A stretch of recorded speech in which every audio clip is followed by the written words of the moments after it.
Ok, perfecto. Entonces vamos a hablar del muestreo sistemático. Ya les dije que era un muestreo en el cual teníamos que seleccionar según una regla. Por ejemplo, en este ejercicio tenemos cada cinco espacios seleccionamos uno, ¿no? El sistemático. Sigo por acá. Bueno, ¿cuándo utilizarlo? Cuando no tengo un listado de antemano, pero puedo estimarlo, ¿sí? Cuando no hay posibilidad de identificar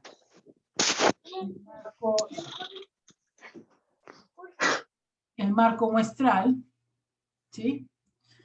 A cada una de las unidades de muestra, por ejemplo, en ciudades grandes donde no se tiene un listado de viviendas, por ejemplo. Cuando se dificulta el acceso a la unidad muestral, por distancia, falta de camino, por terreno abrupto, por ejemplo, un inventario forestal, ¿sí? Bastante difícil. Cuando no se aconseja utilizarlo, en las situaciones en que las unidades de muestreo están ordenadas por algún criterio periódico y la constante de muestreo no puede coincidir con ellos, ¿sí?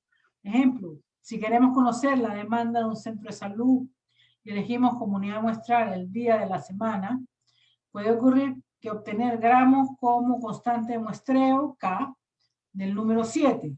En el caso, estaríamos describiendo siempre la demanda que produce un día determinado, por ejemplo, el sábado. Podríamos hacerlo el lunes, pero el sábado. Bueno, puede ser que el día sábado sí tengan bastante, mucha gente en el centro de salud, como puede ser que no. Entonces ahí depende de muchas cosas. Mejor no utilizarlo. Sigo por acá. Ya, esto se desconecta aquí un poco. Muestreo estratificado.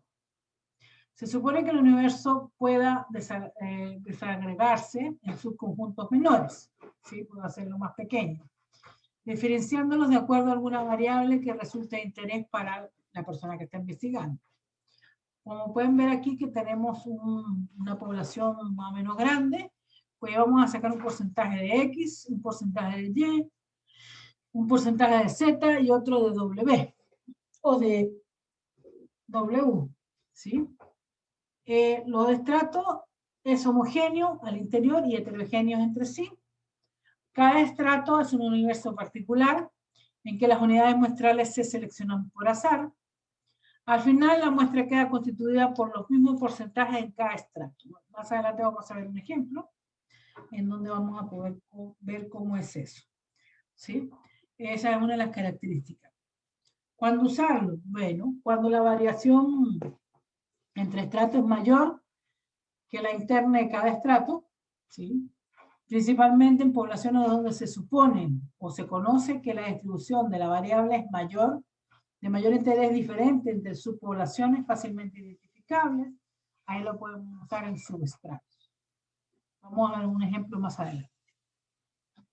Muestreo por conglomerado, aquí también vamos a dividirlo, pero a diferencia del otro, vamos a dividirlo en grupos. Se subdivide el universo en conglomerados. Se eligen al azar los conglomerados que formarán una muestra. Se eligen al azar la unidad de muestreo en cada conglomerado. Si del primer conglomerado tenemos 3, voy a elegir 1, o voy a elegir 2, dependiendo de lo que voy a hacer, pero siempre tiene que ser la misma cantidad. ¿Sí? El universo se divide o se subdivide en universos menores de características similares a un universo total. Los conglomerados constituyen grupos heterogéneos en el interior del grupo y homogéneos entre sí, ¿sí? Al revés del anterior. ¿Ok? Utilizarlos cuando existe una alta dificultad para llegar a toda la unidad de muestreo del universo debido a una gran dispersión espacial o tener barreras físicas de acceso, etc. Ejemplo, cuando queremos extraer muestras de los habitantes de un conjunto geográfico amplio.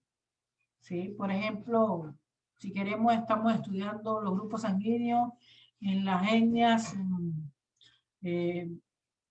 mapuches en el sur. A ver, ¿cómo vamos a seleccionar para sacarle la sangre a cada grupo?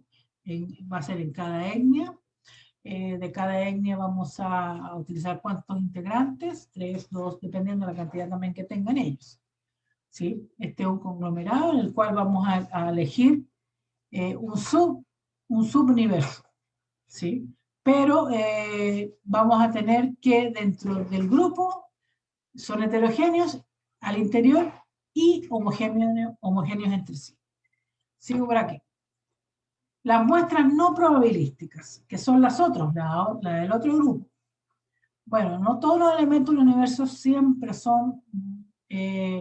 tienen la misma probabilidad de ser parte de la muestra. Esa es una de las características. Se obtiene por criterios y a veces no son tan representativas, ¿sí? Por ejemplo, muestra por cuotas. A diferencia del muestreo estratificado, el muestreo por cuotas se selecciona una unidad de estudio o análisis, no es aleatorio, ¿sí? Por ejemplo, si tengo una población, puedo elegir un estrato 1, un estrato 2 y 3. La elección de individuos al criterio del investigador. Cuando tiene datos adicionales de los individuos como edad, sexo, etc. Y se pueden utilizar ya que el investigador considera que estos datos pueden influenciar en las características que se estudien. ¿Sí? El análisis de estos estratos permite una posterior análisis de las diferencias entre los grupos. ¿Sí? Aquí el investigador, él es el que va a elegir según su criterio. Lo vamos a hacer por cuotas. Y muestreo por conveniencia. Aquí, pues, el que va a elegir va a ser el investigador, ¿sí? El estudio inicial es para comprobar si se cumple la hipótesis que se plantea el investigador. Es decir, aquí buscamos de la población una muestra que el investigador es el que la va a seleccionar, lo que a él le conviene, el grupo que le conviene, o que él considere. Por supuesto, este investigador tiene que ser un experto en el cual él pueda saber cómo va a ser la selección de la muestra. Sigo por acá. Muestreo accidental o casual, la unidad de estudio o análisis se incorpora como van apareciendo al momento del muestreo, sin juicios previos. Cuando se utiliza únicamente para hacernos una idea de cuál es la opinión de la gente respecto a algún producto o tema de actualidad o un candidato presidencial. Es como pararse en el metro ahí en la Universidad de Chile y cada cierto tiempo nos acerca a alguien y le pregunta si las elecciones fueran hoy, ¿por quién votaría? Por ejemplo. Ahí todo se hace accidentalmente o casual. El entrevistador busca la muestra, dice, bueno, aquí hay 5 personas, voy a elegir a una de estas y le voy a hacer la pregunta. Puede ser que esa persona no le conteste, como puede ser que sí. ¿Sí? Todo está en el entrevistador y cuántas personas tiene que seleccionar diariamente. Para saber más o menos qué tamaño de muestra puede utilizar. Muestreo por juicio o criterio discrecional. Bueno, ahí yo también, como investigador, selecciono a un individuo a través de un criterio profesional. También puede basarse en la experiencia de otros estudios, decir, miren, en el estudio anterior seleccionaron este tipo de personas y sirvió, vamos a utilizar lo mismo, porque ya tengo antecedentes previos. ¿Sí? Y yo considero que, bueno, que los datos que obtuvieron son realmente buenos. Entonces, esta población yo voy a seleccionar el comportamiento frente a las características que necesito estudiar. Eso me ocurre un poquito. Cuando se utiliza, cuando es responsable del estudio, conoce estudios anteriores, similares o idénticos, y sabe con precisión que la muestra que utilizará fue útil para el estudio. ¿Sí? Puedo buscar una selección similar. A veces, de país en país, buscan un tipo de muestra y la vuelven a hacer según características que hayan elegido en otro país, igual. ¿Sí? Aquí también está el criterio del investigador. ¿Sí? Es muy importante que el investigador pues tenga un criterio definido de lo que quiere buscar. Por ejemplo, en enfermedades, hay cierto tipo de población que tiene ciertas enfermedades, por ejemplo, la población afroamericana, se sabe que los hombres mayores de 45 años comienzan a presentar hipertensión arterial. ¿Sí? Entonces, el investigador ya sabe que esa tendencia existe, es real, ¿no? Por investigaciones previas. Entonces, puedo buscar lo mismo, pero en otros países. Sigo por aquí. Muestreo voluntario. Cuando el investigador promociona su investigación, invita a participar en la muestra. Bueno, ahí yo puedo elegir ser voluntario y participar en la muestra. Un ensayo clínico, cuando se prueba un medicamento, es decir, esas pruebas clínicas son pagadas, hay gente que se dedica a eso, y le gusta hacer ensayos clínicos que lo utilicen a él como para la muestra. Por ejemplo, cuando se comenzaron a fabricar en los años 90 los medicamentos para el VIH, en un principio los investigadores pensaron que no iban a haber voluntarios para investigaciones tan fuertes como el VIH. Y resulta que sí, hubo muchos voluntarios que se prestaban para probar los medicamentos que se estaban desarrollando para el VIH en esa época. Recuerden que en los años 80 no existía ningún tipo de medicamento y mucha gente moría. Y se consideró también una plaga el virus, porque en un principio no se sabía qué es lo que era ni cómo se transmitía. Y a principios de los años 80, cuando empezó a aparecer este tipo de síntomas, les digo, este tipo de síntomas, y se vio que empezaron las personas a bajar sus niveles de defensa prácticamente a cero y quedan expuestas a cualquier tipo de infección y enfermedad. En un principio no se sabía lo que era. Y en un principio ni siquiera se consideraba que era un virus. ¿Sí? Al principio de los 80, yo recuerdo, yo era joven, pero siempre leía, al principio de los 80 consideraban que no, que eran ciertas características que tenía este tipo de persona que adquiría ese virus, que por eso se infectaban. Fueron los franceses, y a la par con los americanos, que lograron separar el virus y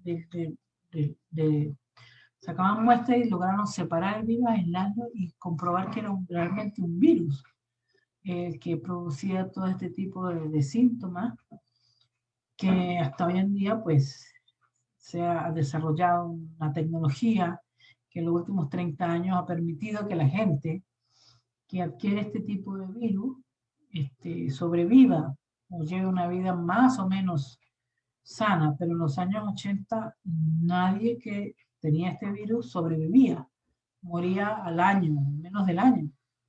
¿No? En Nueva York, yo recuerdo que fue realmente catastrófico, ¿sí? Cuando se dieron cuenta que muchas personas tenían el virus. ¿Cómo se dio cuenta el gobierno de los Estados Unidos? Bueno, comenzó a hacer pruebas a los regimientos militares, a los que hacían los militares que se presentaban a hacer ¿cómo se llama?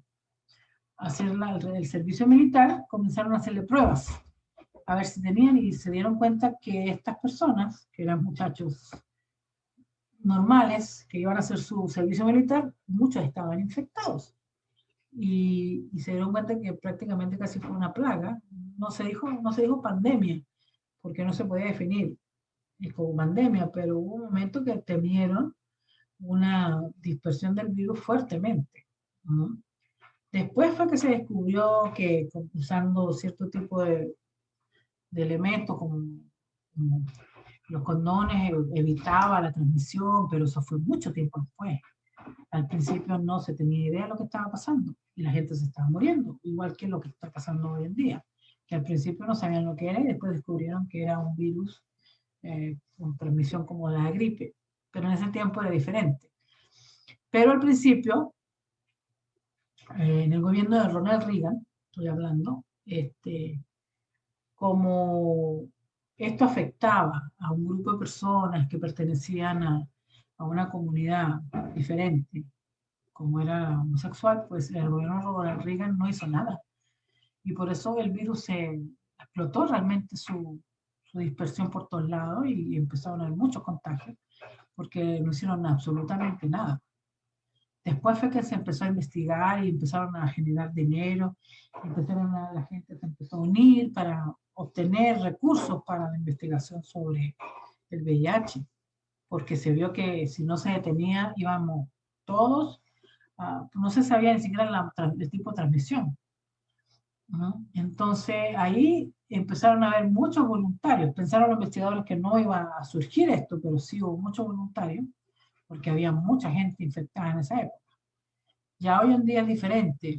La medicina avanzada, los retrovirales, los tratamientos, pero aún así existe, no se ha podido curar 100%. Hay ciertas investigaciones que han dicho que haciendo un trasplante de médula, etcétera, etcétera, lo han logrado hacer. Se descubrió también que hay gente que tiene, nacen naturalmente, que son inmunes al virus del VIH, porque hay unas características especiales en sus células que no permiten que el virus se meta.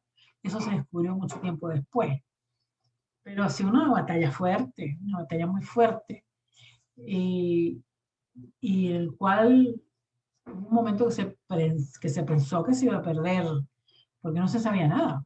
No había dinero para investigar, no querían investigar. Las políticas de los gobiernos eran diciendo, bueno, total se están muriendo estos, no nosotros. Pero después se infectaron los otros. Y todo eso ocurrió. Entonces, cuando era el muestreo voluntario, muchas personas se prestaron hasta que los infectaron para ver si la medicina servía. Eso fue en los años 90. Bueno, sigo por aquí. Después, cuando uno obtiene una muestra, uno también tiene que saber los errores que puede tener o considerarse al elegir una muestra, porque siempre se van a cargar errores. ¿Sí? Estos errores pueden ser sistemáticos y podemos tener diferentes tipos de errores, que los vamos a ver un poquito más profundo la próxima semana. Tenemos sesgo en la información, puede ser que hayan respuestas inapropiadas, o no sirvan el tipo de respuesta, o no contesten. También podemos tener sesgo de medición o clasificación. Las medidas o clasificaciones de las variables son inexactas. Sesgo de selección, cuando existe una diferencia sistemática entre las características de la población seleccionada para el estudio y las características de la población no seleccionada. También tenemos los errores aleatorios, podemos tener los de tipo 1 o alfa. La probabilidad de encontrar una diferencia con nuestra muestra comparada con la población, y no hay una diferencia en realidad, si uno puede decir, sí hay una diferencia, ¿no? Pero no hay una diferencia en realidad, usualmente está situado en el 5%. También tenemos un error tipo 2 o beta. La probabilidad de no encontrar una diferencia que actualmente existe entre la muestra comparada y la población puede ser 1 menos beta, y comúnmente es de un 80%, puede ser que no haya ninguna diferencia. Todos esos errores nosotros los tenemos que puntualizar y ver cómo lo vamos a tomar. Los errores mostrados, pues, mide la discrepancia que representa o presenta a partir de una enumeración incompleta de la población. Estos errores pueden presentarse debido a que la población no ha sido definida debidamente o no corresponde a la población bajo estudio. La población objeto a ser estudiada difiere de la población muestreada. También los errores de muestreo, si no son debidos al problema de diseño, pueden reducirse aumentando el tamaño y la complejidad de la muestra.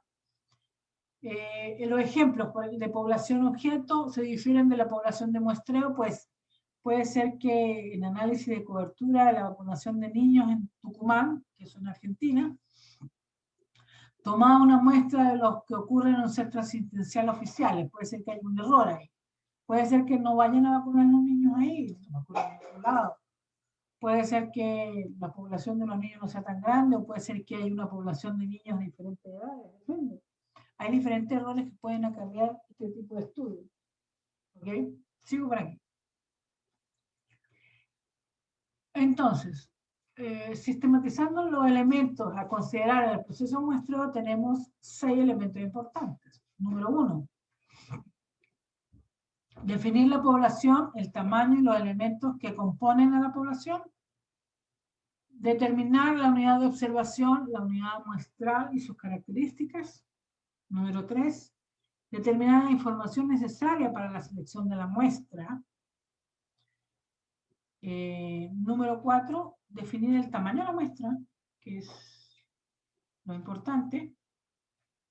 Definir el método de selección de la muestra, que eso es lo que vamos a ver ahora. Y definir los procedimientos a conseguir en la selección de la muestra. Son elementos a considerar. ¿Ok? Entonces, dentro de eso vamos a hablar ahora de lo que son los parámetros y los estadísticos. Un momento.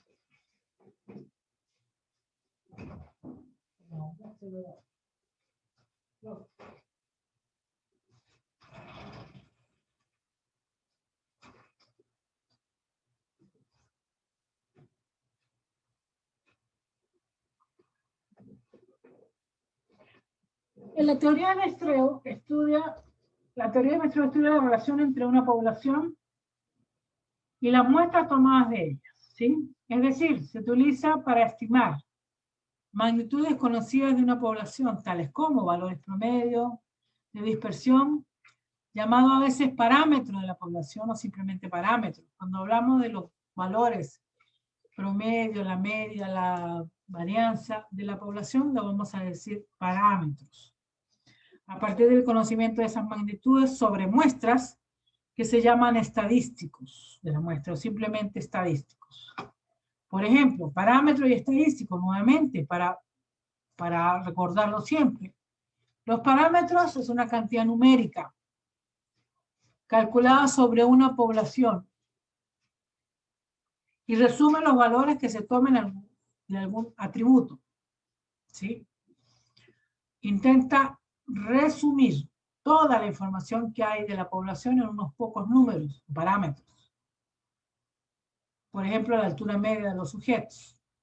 Los estadísticos es una cantidad numérica calculada sobre una muestra que resume su información sobre algunos aspectos, ¿sí?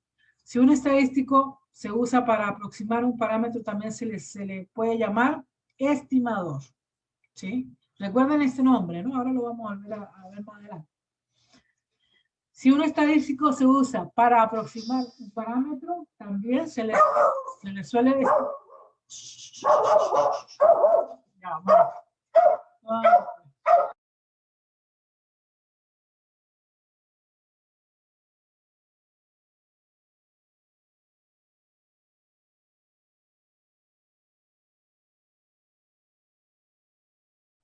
Ya, entonces, si un estadístico se usa para aproximar un parámetro, también se le puede llamar estimador.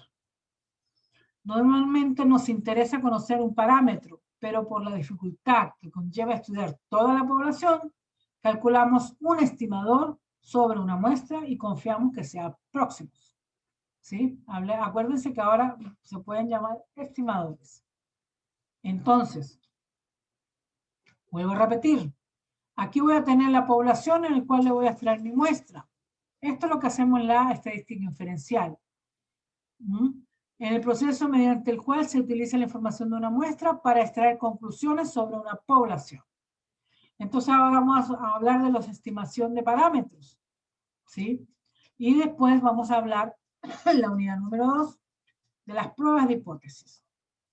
Entonces, por definición, si tengo una variable, que puedo llamarla como x1, x2, hasta la xn, es una muestra aleatoria, porque cualquiera puede salir, ¿sí? Son independientes, todas tienen la misma distribución, etc. Un estadístico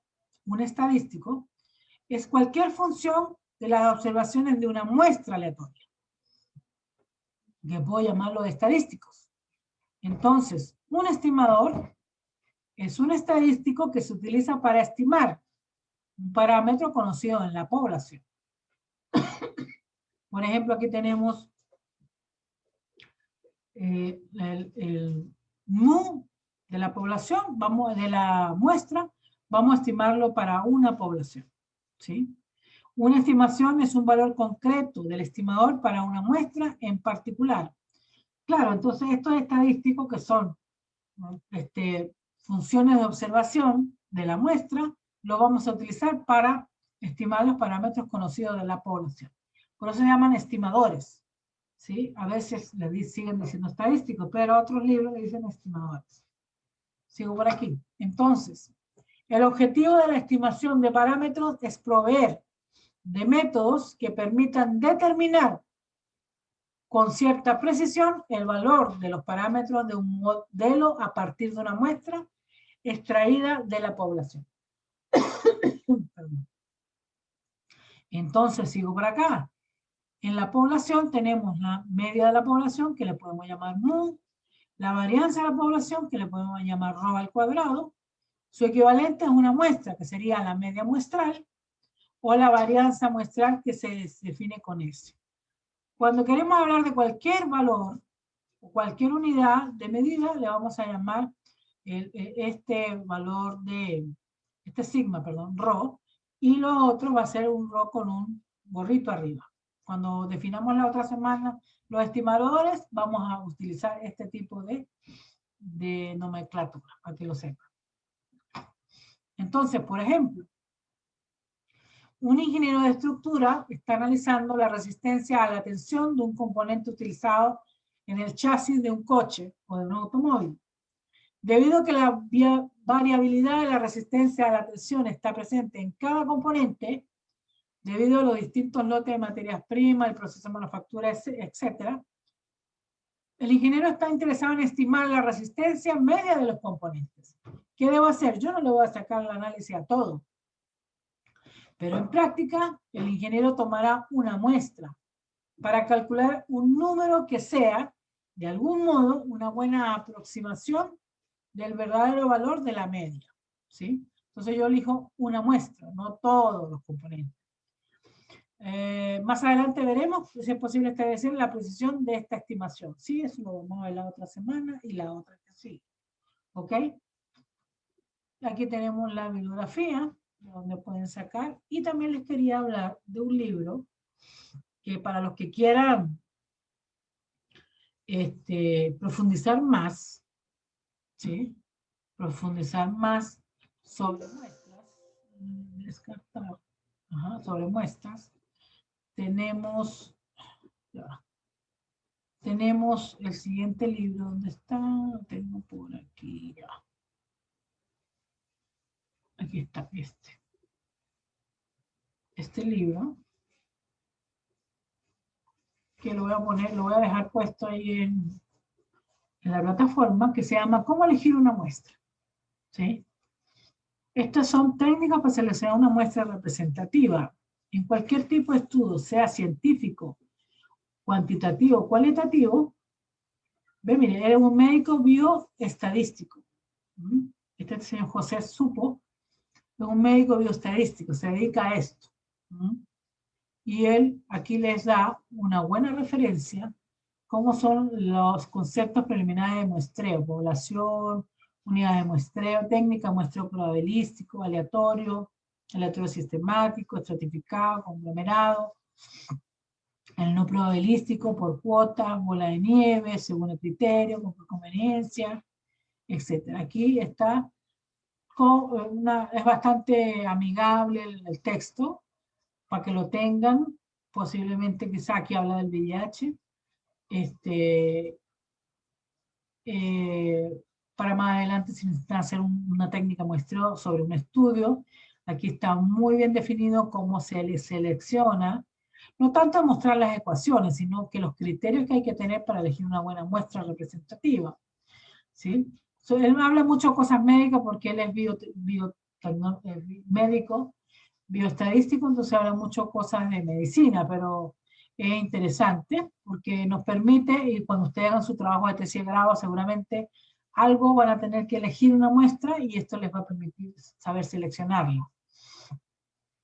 Es muy interesante, es un libro cortito, no muy largo tampoco, y se lo voy a dejar para que lo tengan a disposición ¿sí? De lo que ustedes necesiten para saber cómo se elige una muestra. ¿Okay? Bueno, también quería mostrar,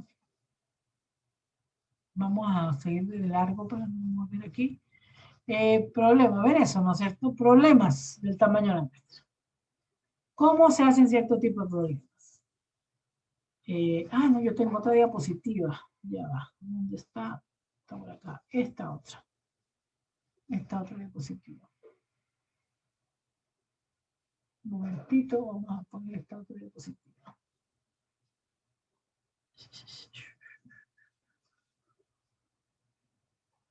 Esta otra diapositiva que podemos hablar un poquito de los ejercicios.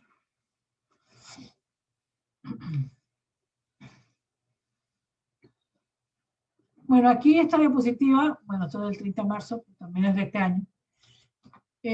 También hablo lo mismo, hay unos tipos de ejercicio o de muestras, cómo se hace el muestreo aleatorio, lo pueden ir leyendo, es lo mismo que he hablado ya, exactamente igual.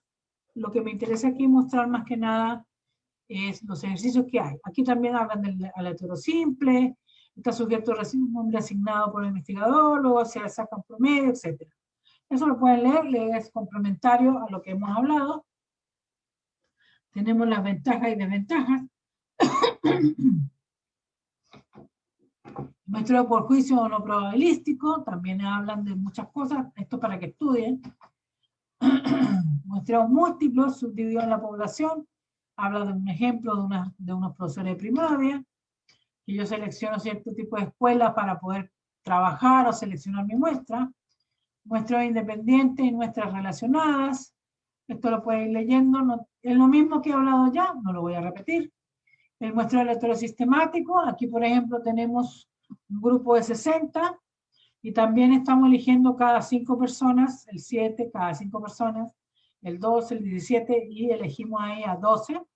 Entonces 60 entre 12 es 5, este sería la orden o la regla para elegirlos, ¿sí? Ese otro ejemplo. También tenemos muestreo aleatorio estratificado, otro ejemplo, ¿sí? Sirven para que estudien también se los voy a dejar en la plataforma. Aquí también habla de esquema de un muestreo aleatorio estratificado, cómo se podría seleccionar. Es decir, recuerden siempre que cuando yo elijo un estrato, el estrato 1, cuando yo haga la muestra va a ser aleatoria simple. Yo puedo dividir esto en estratos, pero cada una de mis muestras va a ser aleatorio simple. Por eso a veces le dicen muestreo aleatorio estratificado o muestreo aleatorio simple estratificado, porque dentro de la muestra o del estrato, al elegirlo yo, lo voy a hacer con un muestreo aleatorio simple, ¿sí? Que cada cual puede salir y tiene la misma posibilidad de salir. Después, esto es lo que quería mostrar. Por ejemplo, vamos a ver un ejemplo de muestreo estratificado proporcionado, ¿sí? Para que quede claro. Por ejemplo, cuando dividimos una población en estratos, es habitual que el tamaño de dichos estratos sean diferentes, ¿no es cierto? Por ejemplo, si queremos estudiar el tanto por ciento de la población que fuma en México y pensamos que la edad puede ser un buen criterio para estratificar, yo elegí que la edad sea el criterio, porque es lo más sensato. Es decir, pensamos que hay una diferencia importante en el hábito de fumar dependiendo de la edad, porque puede ser que las personas jóvenes tengan más hábito de fumar que las personas mayores, ¿sí? Entonces podemos definir 3 estratos. Menores de 20 años, entre 20 y 44 años, y los mayores de 44 años. Estamos hablando de la población de México. ¿Por qué dije México? Porque en México hay mucha gente y son millones de millones. Entonces, es de esperarse que al dividir toda la población mexicana en 3 estratos, no resulten grupos de igual tamaño. Efectivamente, si miramos los datos oficiales, tenemos el estrato 1, población mexicana menor de 19 años, sería 42,4 millones. De los que fuman, ¿no? El estrato 2, entre 20 y 44 años. Serían 37.6 millones. Como ven, los más jóvenes fuman más. Y lo del estrato 3, población mexicana mayor de 44, serían 23.5 millones. Entonces, yo podría decir, bueno, esto representa de mi 100 el 41%, el 36% y el 22%. ¿Sí? Porque estoy dividiéndolo en 3 estratos. ¿Sí? Estos estratos, pues, tienen la característica, repito, de la, de la edad. Lo dividí en 3 estratos según la edad.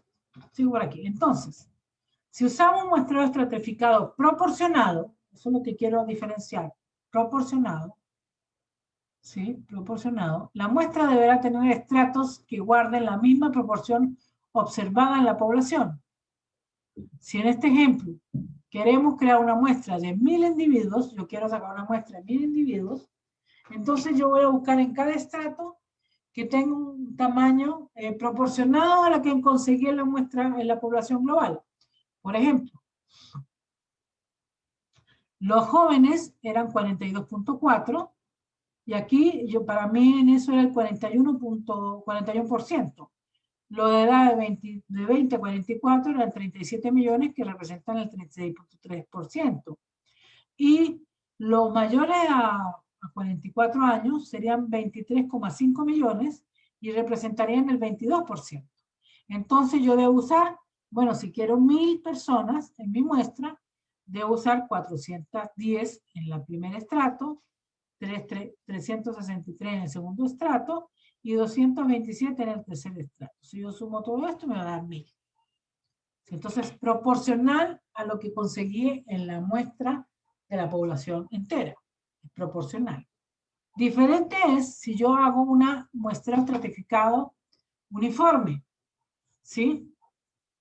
Este estratificado uniforme, pues hablaremos de una fijación uniforme cuando asignamos el mismo tamaño de la muestra a los estratos definidos. Por ejemplo, sin importar el peso que tienen estos estratos en la población general. Por ejemplo, yo también aquí dije voy a hacer 1000 de muestra, pero como son 3 estratos, voy a dividir todo entre 3 y voy a buscar en el primer estrato 334, en el segundo 333 y en el tercero 333. Como pueden ver, son estratos uniformes, sin importarme lo que haya sido la representación en estos otros dos. ¿Sí? Es un estrato uniforme. ¿Eso de qué depende? Del investigador. Del investigador, porque quizás el investigador ve que es más fácil seleccionar 334 personas jóvenes.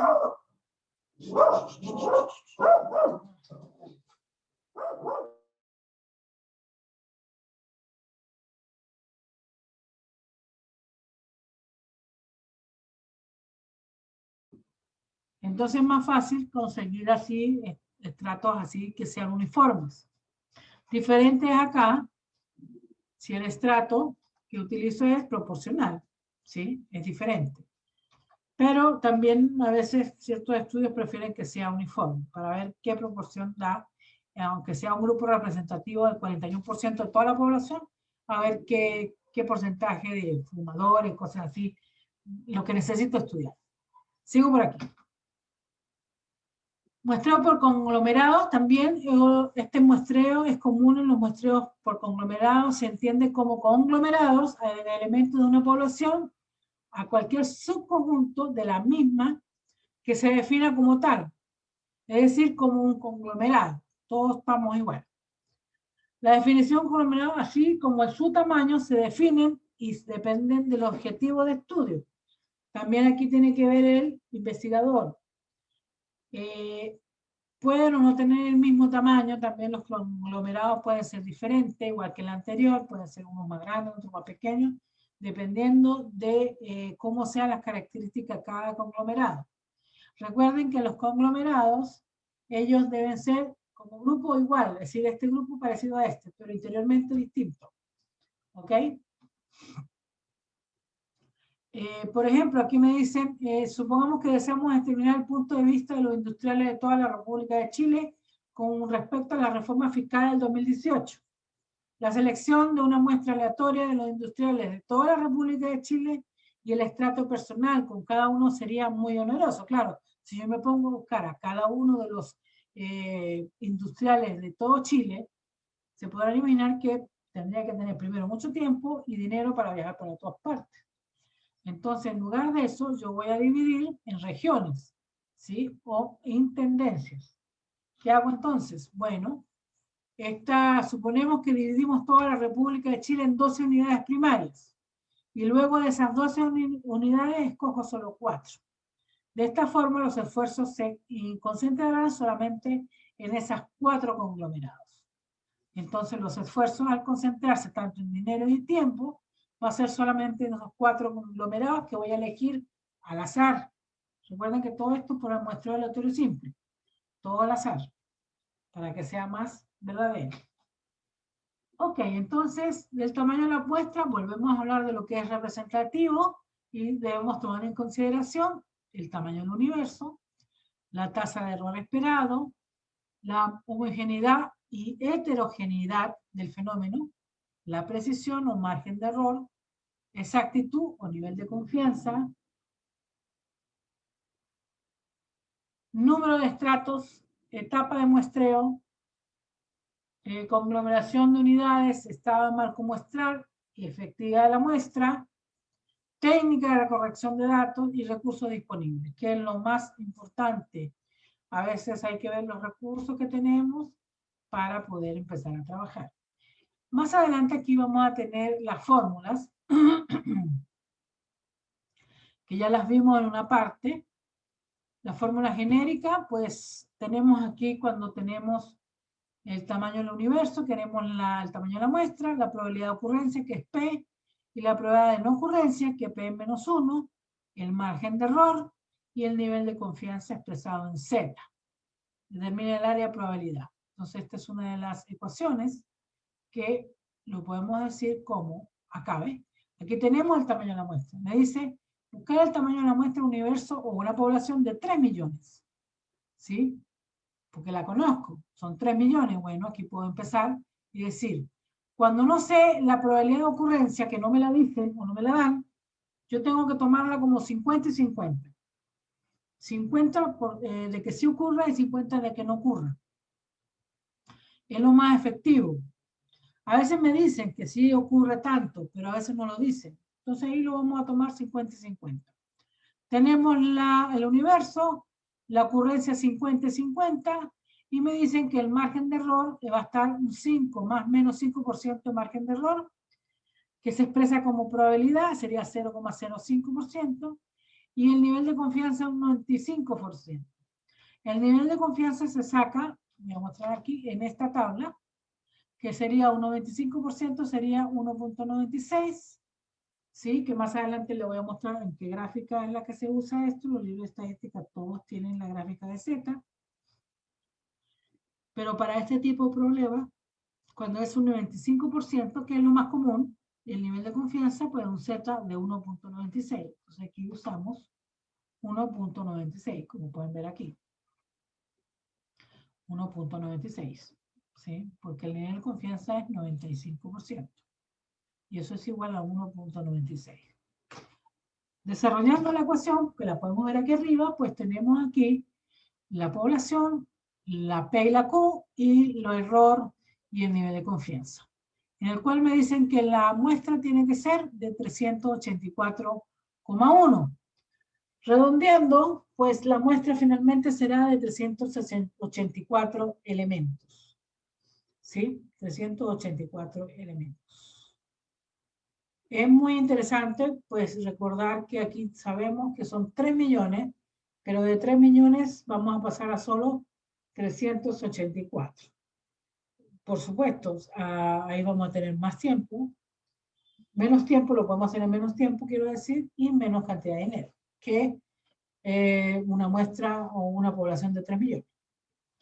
Si tendríamos que estudiar toda la población, recuerden que eso se llama censo. ¿Ok? Bueno, aquí está el nivel de confianza. Bueno, aquí ahora anteriormente dice el porcentaje deseado entre 2 debido a la simetría de la curva, que ahorita la vamos a ver como la simetría de la curva. 95% lo puedo dividir entre 2 y queda 45.7. ¿Sí? 45.7 y eso el resultado al dividirlo por 100 es 0,457, porcentaje decimal, si lo quisiéramos mirar más de cerca. ¿Sí? Bueno, aquí tengo glosarios de la unidad que tienen que empezar a manejar, aleatorio, censo, lo que hablaba antes, cuestionario, desviación estándar, todos estos términos tienen que conocerlos porque se van a usar más adelante, se van a usar común en lenguaje nuevo, distribución normal estandarizada, entrevista, error sistemático, estadística. Después tendríamos muestreo juicio, muestreo aleatorio simple y parámetros. ¿Por qué hablo siempre de muestreo aleatorio simple? Porque es el más utilizado. Porque cuando yo tengo un conglomerado y quiero dividirlo, al agarrar un conglomerado o un estrato, al hacer mi selección, siempre va a ser aleatorio simple. ¿Ok? Recuerden eso. Y un cuestionario de reforzamiento, que esto no es obligatorio que lo hagan, lo pueden hacer si quieren, pero siempre tienen que recordar que este tipo de preguntas pueden salir en la prueba online, que la voy a hacer que es individual, donde puedo preguntar qué es un muestreo aleatorio simple, o puedo poner un ejemplo y decir, describa qué tipo de muestreo es seleccionar una muestra de tal y tal manera. ¿Ok? Sigo por acá. Terminamos aquí. Entonces, ahora sí me voy a lo que estábamos hablando de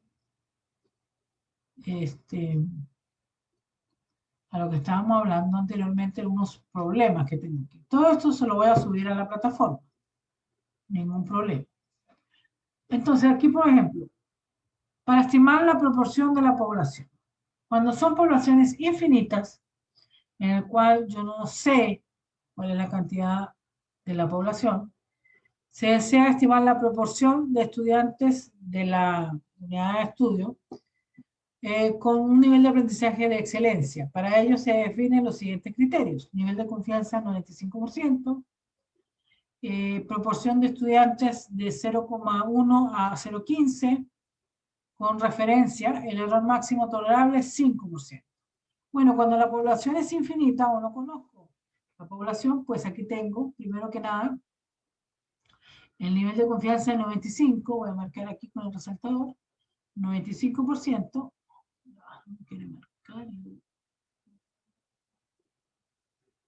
aquí a ver, no quiere marcarlo, mira, ahí, 95%, que eso representa aquí el Z, ya lo vimos que es 1,96, que sería Z al cuadrado por P, que aquí tomamos este valor, y el Q que va a ser 1 menos 15, entonces este sería Q, y aquí abajo el error al cuadrado. Y aquí tenemos el estimado que es 196, 196 el número que tenemos o de estudiantes que tenemos que seleccionar para estudiar. Si conocemos la población, sabemos que es de 5.000, bueno, usamos la otra ecuación, que sería ¿qué? Z al cuadrado por N, que es el número de la población, por P y por Q, aquí P y Q, acá sería nuevamente Z al cuadrado, por P y por Q, más N menos 1, y aquí sería por el error al cuadrado. ¿Sí? Cuando es la población finita, usamos este tipo de ecuación. Como pueden ver, aquí es 196, aquí es 189, no es mucha la diferencia. ¿Sí? Aquí conocemos cuántos son, aquí no conocemos, no es mucha la diferencia. Pasando al otro, al que está acá, igual. Por ejemplo, aquí se desea estimar la proporción de familias que viven en el municipio de San Lorenzo, X municipio, y que tienen el ingreso alto. Para ello se definen los siguientes criterios. 95% de confianza, que sería 1,96. Proporción de familiares de alto ingreso sería 0,1, esto sería P. esto sería Q, y esto sería Z al cuadrado, y el error máximo 8%, esto sería E al cuadrado.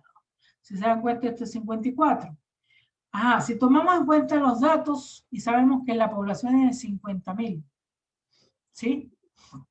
Tenemos aquí Z al cuadrado, N por P y por Q. Aquí volvemos a tener Z al cuadrado por P y por Q, más N menos 1, y acá por el error al cuadrado. Como pueden ver, salió igual. Casualmente salió igual. Entonces, cualquiera de las dos fórmulas sirve en el fondo, porque la muestra va a tener esa cantidad que es más o menos proporcional si conocemos o no conocemos el número de población. ¿Ok? Eso es lo que quiero que vean. Sigo por aquí. Este ejemplo también dice, se desea conocer la prevalencia de diabetes en la ciudad de Tumbes. ¿A cuántas personas se debe estudiar? No sé cuántas personas hay. Entonces tenemos que usar esta ecuación. Pero se obtiene en cuenta que la prevalencia próxima a la población es del 5%. Esta que sería la prevalencia, sería P, 0,05. Y Q entonces sería esto menos 1, sería 0,95. Entonces aquí tengo Z al cuadrado, que es el 95% de confianza, y el error, que lo tengo aquí, que es el 3%. Dime. El Q dijo que era el P menos 1, ¿o no? Sí, 1 sería 1 menos P. 1 menos P. 1, el entero Sería 1. Q. 1 menos 0,05. Sería 0,95 Q. ¿Sí?